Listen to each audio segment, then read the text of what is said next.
అందరికీ నమస్తే అండి. నేను మీ దేవరకొండ ఉమా. ధనస్సు రాశి వాళ్ళు ఎవరైనా ఈ వీడియో చూస్తూ ఉంటే చాలా శ్రద్ధగా వినండి.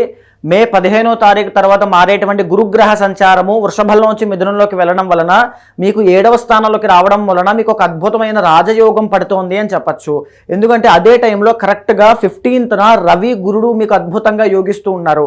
ఈ పీరియడ్ ఆఫ్ టైంలోనే ఉద్యోగం లేని వాళ్ళకి ఖచ్చితంగా ఉద్యోగం రావడము, ఇప్పటిదాకా సెటిల్మెంట్ లేదనుకున్న వాళ్ళకి ఖచ్చితంగా సెటిల్మెంట్ ఉండడము, పాపులారిటీ లేని వాళ్ళకి పాపులారిటీ రావడము, లేకపోతే అప్పుల్లో కూరుకుపోయి ఉన్న వాళ్ళకి కూడా ఖచ్చితంగా ఆర్థిక ఉపశమనం అనేటువంటిది కలగడం, రుణ బాధల నుంచి బయటికి రావడము, ఎస్పెషల్లీ వివాహము కావట్లేదు బికాజ్ 7th హౌస్ కాబట్టి వివాహం కావట్లేదు అనుకునేటువంటి ధనస్సు రాశి వాళ్ళకి మే 15 దగ్గర నుంచి అక్టోబర్ దాకా ఖచ్చితంగా పీరియడ్ ఆఫ్ టైంలో ట్రై చేయండి. ఖచ్చితంగా మీకు వివాహం అవుతుంది.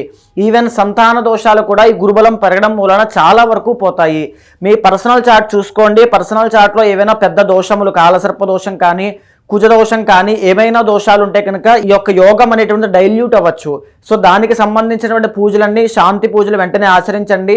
ఇష్టదైవాన్ని, కులదైవాన్ని మానకుండా నిత్యము ఆరాధన చేయండి.